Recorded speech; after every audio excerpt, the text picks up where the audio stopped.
Certo, boa noite.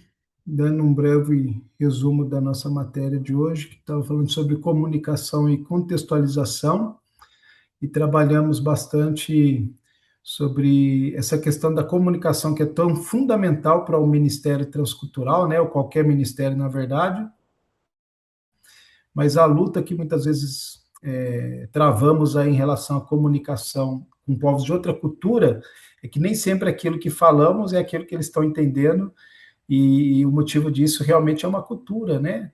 É totalmente diferente das nossas, de como nós vemos o mundo, os valores e todas as coisas assim, né? Então, às vezes, nas coisas mais simples, há uma má comunicação por falta de informação, né?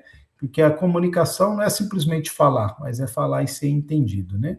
Então, a gente trabalhou um pouco esse assunto da contextualização para que haja uma compreensão real daquilo que é comunicado. Tá? E contextualizar é entender ou interpretar algo que tem, tendo em conta a circunstância que rodeia. É colocar o assunto num contexto, vamos dizer assim, né?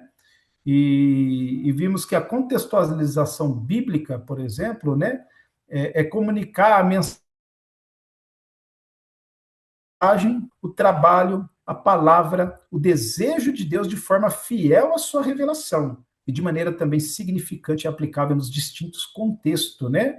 Sejam culturais ou existenciais, né? Ou seja, contextualizar é comunicar o evangelho de forma teologicamente fiel, só que ao mesmo tempo humanamente inteligível e relevante. Essa frase é de David Russell-Brave, né? Então, essa é a luta, vamos dizer, que temos aí em relação comunicação do evangelho. Ser fiel às escrituras, porque ela precisa ser fiel, né? Sem mudar os conceitos bíblicos, mas também de maneira que seja compreendida e aplicável em outras culturas, né? Então, quando somos chamados para o Senhor, para o ensino da sua palavra, nós temos essa grande responsabilidade de comunicar toda a verdade na pureza singular das escrituras, como é, né? Mas também firmar o compromisso, né, de não alterar o sentido dela ou a maneira de interpretá-la, né, a partir do contexto cultural ou das nossas próprias pressuposições, né? Então, a contextualização tem que sempre ter esse cuidado. Eu preciso ser fiel às escrituras, ser fiel ao contexto bíblico, né? Mas como que eu posso comunicar esse evangelho em uma outra cultura, sendo que nem todas as palavras têm nessa outra cultura, nem os exemplos, né? Eu falei como, por exemplo, o cordeiro, né? Ou a ovelha que Cristo representa. Tem algumas formas ou coisas na Bíblia que dá como você contornar ou contextualizar, né, pelo fato de não ter aquilo naquela cultura, mas tem alguns símbolos que são fundamentais nas escrituras que não pode ser mudado. E aí o que a gente faz quando isso acontece? Então a gente ensina, leva uma foto de um cordeiro, né? Leva uma foto de uma ovelha, fala que aqui nessa cultura não tem, mas na cultura nossa tem. Para os judeus, por quê? Porque quando você vai ensinar eles o cordeiro de Deus que tira o pecado do mundo, por exemplo, né, eles têm que entender, você não pode substituir esse cordeiro de Deus que tira o pecado do mundo por qualquer outro animal, né? Então a contextualização ela tem que ser cuidadosa, porém ela precisa acontecer, né? Então, a palavra de Deus, ela é supracultural, ela é atemporal, então ela é viável sim para a comunicação para todos os homens em qualquer cultura. Isso aconteceu conosco.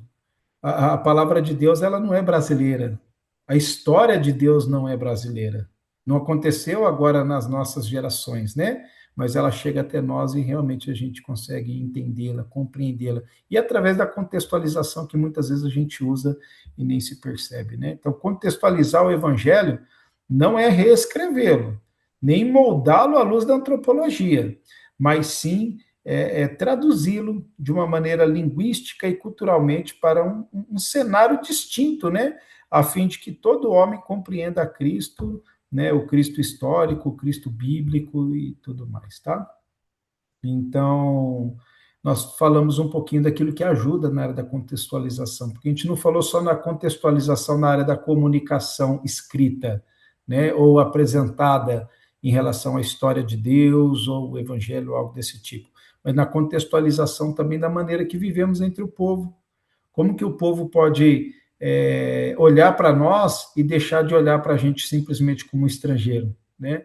Então, a base da humildade, a base de conhecer as pessoas e querer conhecê-las, se tornar amigas delas, que vai ser muito mais fácil ela ouvir as verdades de Deus, de um amigo, do que ouvir de um estrangeiro, né?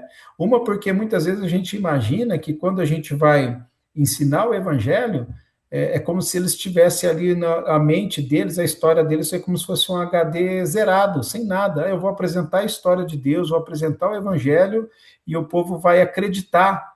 Mas a grande verdade é que eles já têm as suas histórias, que estão baseadas aí nos seus mitos, né? E para eles aquela é a verdade. Então há uma confrontação, você precisa conhecer aquela cultura e confrontar com as escrituras, né? E é lógico, se você está ali como um deles, né, isso vai ser muito mais fácil a aceitação do que simplesmente de um estrangeiro, tá? Então, alguns atos que nos ajudam a essa questão da contextualização, desde vida ou até mesmo da comunicação, né, do evangelho. E a gente abordou cinco que eu vou estar lendo aqui, que seria o primeiro, desenvolver relacionamento profundo, isso daí é fundamental.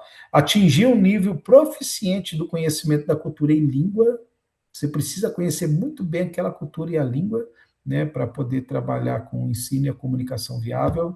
Manejar bem a palavra da verdade. O crente precisa conhecer as escrituras.